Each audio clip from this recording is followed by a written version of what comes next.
Hey guys, why am I setting out to hike 2,650 miles across the entire length of the Pacific Crest Trail to document its natural history and wildlife diversity? Why am I doing this? My name is Michael McGrann, and I've been an environmental science professor for the past 13 years. And now I'm setting out to do a natural history video series of the entire length of the Pacific Crest Trail. In this video, I'm going to explain what the Pacific Crest Trail Mega-Transect is, why I'm doing it, and the challenges that I face.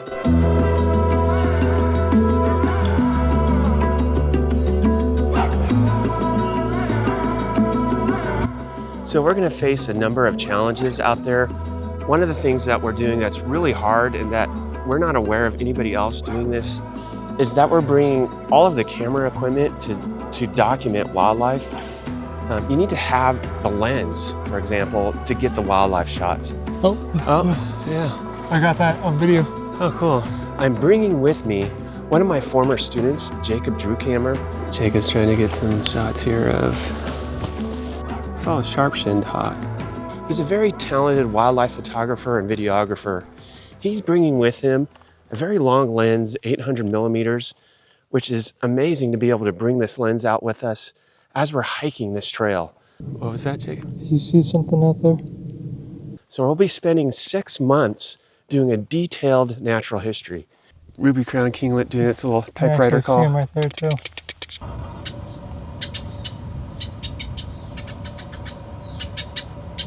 Documenting the wildlife that we observe.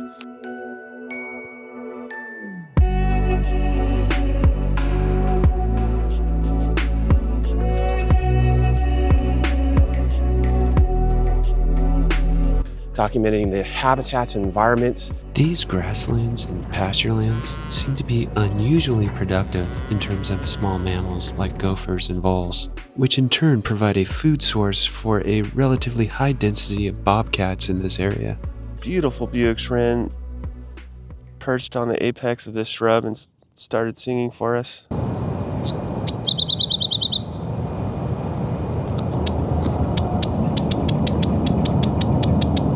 The Pacific Crest Trail extends across a wide range of environments, from deserts to forests to alpine environments.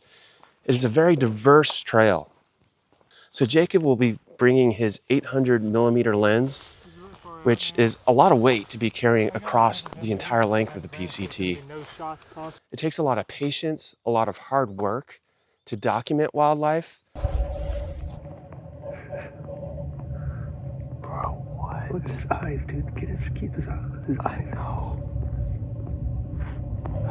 Get his eyes on it. Dude. Get his eyes on it. Oh, I did.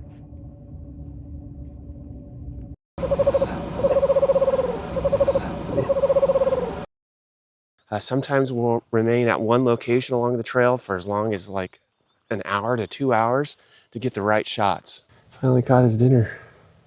Yeah, it looks like he's trying to swallow the prey item whole right now.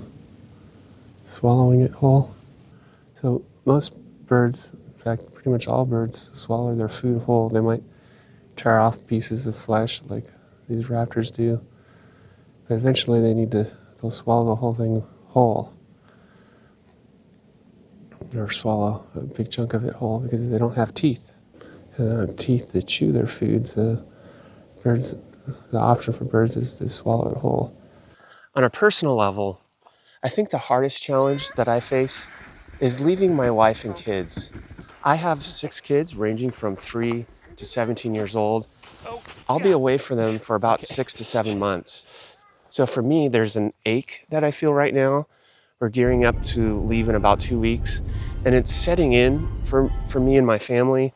Okay, yeah, Dad's gonna be leaving now, and this is real. This isn't something that's just conceptual that we've been talking about. It's real, it's gonna happen. Yeah, Dada over there. But one of the ways in which I will cope in leaving my family is that they will be resupplying me at different resupply points. You guys are back! Yay! So we'll go out for 6 to 10 days at a time in different stints and get resupplied. Hey, sweetie. I'm also bringing my 2 oldest boys out with me for about 2 to 3 months of the trail. Clayton and Micah. Clayton's 17, Micah's 15 years old. They've come out with me, my two oldest boys, they've come out with me before and hiked 1,000 miles of the trail. In 2024, they hiked from Mexico to Tuolumne Meadows in the High Sierra. So a lot of dads would have a really hard time with leaving their family like this. But for me and for my wife, Amy, it's really part of our family culture. The trail is a deep part of who we are as a family. Hello, hello. How is it? It was fun. Good. And now I am hungry. Now you're hungry. It's part of what we do. It's part of my scholarship. It's part of my academic background. And it's a big part of who Amy is as well. My wife, Amy, and I, we hiked it back in 2004 together, and we hiked it again in 2006 when I was doing my PhD research. So both of us have spent a lot of time on the trail. I've been studying the ecology of the Pacific Crest Trail for the past 20 years, and I've published 8 papers on my findings over the years. What I did, starting back in 2006, is I would stop every 10 minutes of hiking and do a survey for birds at sites along the trail across thousands of survey sites. We did this across the entire length of California, 1,700 miles, across 3,578 survey sites. I've involved my students over the years, my undergraduate students, and I've had some graduate students as well come alongside me doing research, publishing papers. I've brought dozens and dozens of students hiking hundreds, sometimes over 1,000 miles. In 2024, we hiked from the Mexico border to Tuolumne Meadows while doing systematic surveys with my students. What's different this time is it's just going to be me and Jacob hiking the trail, and it's going to be focused less on following a scientific protocol and doing more of a descriptive kind of natural history of what we're seeing out there.